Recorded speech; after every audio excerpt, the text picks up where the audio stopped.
everybody, my name is Rex and welcome to the second episode of the Forgotten Mughal Emperors. Today we're going to look into the life of Emperor Azam Shah.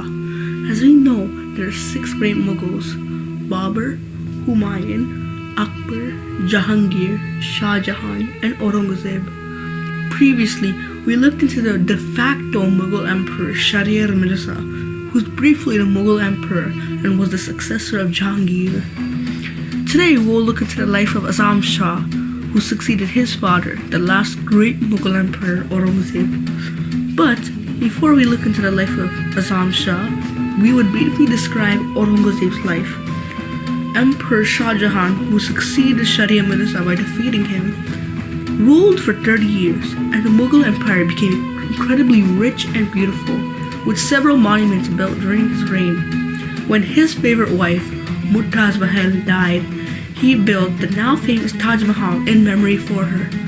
His 4 elder sons all had governorships in different areas of the kingdom, but Shah Jahan favored his eldest son, Dada Shukro, to succeed him. It was Dada Shukro and his 3rd son, Alamir, who wanted to become the next emperor. Shah Jahan became ill. His sons, Shah Shuja and Murad, in their governing territories, declared independence. So, Shah Jahan asked Dada Shukro to challenge them.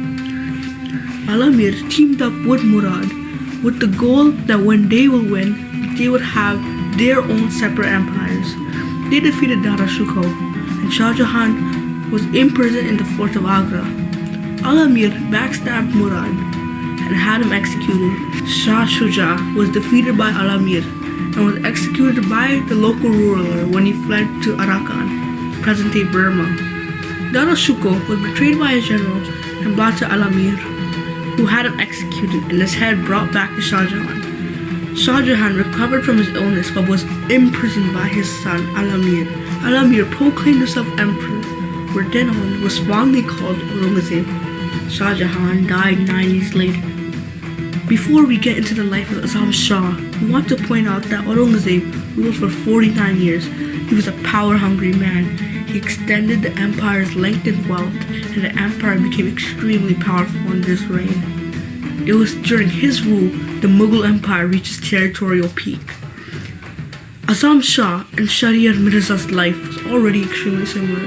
They both ruled for only 3 months, and they were defeated in battle so their brothers can become emperor. Azam Shah was born on June 28, 1653, as the 3rd son of Aurangzeb.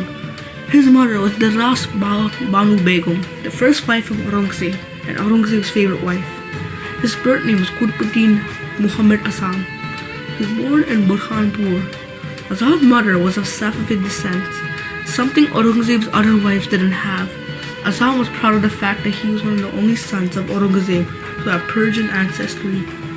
He had 2 eldest half-brothers, Bahadur Shah and Muhammad Sultan Mirza.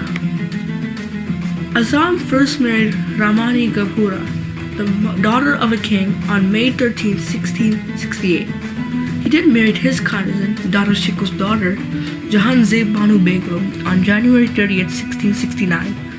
His 3rd marriage with Aurangzeb's uncle, Shaista Khan's daughter, was fixed, but it was cancelled. His last marriage with Airon Dakhar Ramhat Banu Begum happened in 1681, but he loved his 2nd wife, Jahangir, the most. He had 7 children with his wives, one of whom Aurangzeb adored, his eldest son, Bidar Bakht. In the year 1685, Aurangzeb dispatched his son, Muhammad Azam Shah, with a force of nearly 50,000 men to capture Bijapur fort and defeat Sikandar Adil Shah, the ruler of Bijapur, who refused to be a vassal to the Mughals. The Mughals, led by Muhammad Azam Shah, could not make any advancements upon Bijapur fort, mainly due to the superior usage of cannon batteries on both sides. Outraged by the stalemate, Aurangzeb arrived himself on September 4, 1686, and commanded the siege of Bijapur after 8 days of fighting, and the Mughals were victorious. This showed how Aurangzeb was far more smarter and superior, capable than any of his sons were. Muhammad Azam Shah was appointed governor of Berar Suba, Malwa, and Bengal. Azam captured the Kamrat region, and founded the incomplete Lagbag fort. Around this time, his father Aurangzeb was having trouble with the newly established Marathas under Shivaji Bhosle, and then his son Shahaji Bhosle. Azam became the new governor of Gujarat in 1701.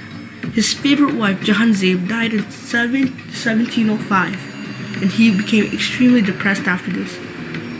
Aurangzeb knew when death would come to him, a war might break out between his sons, as his empire was huge.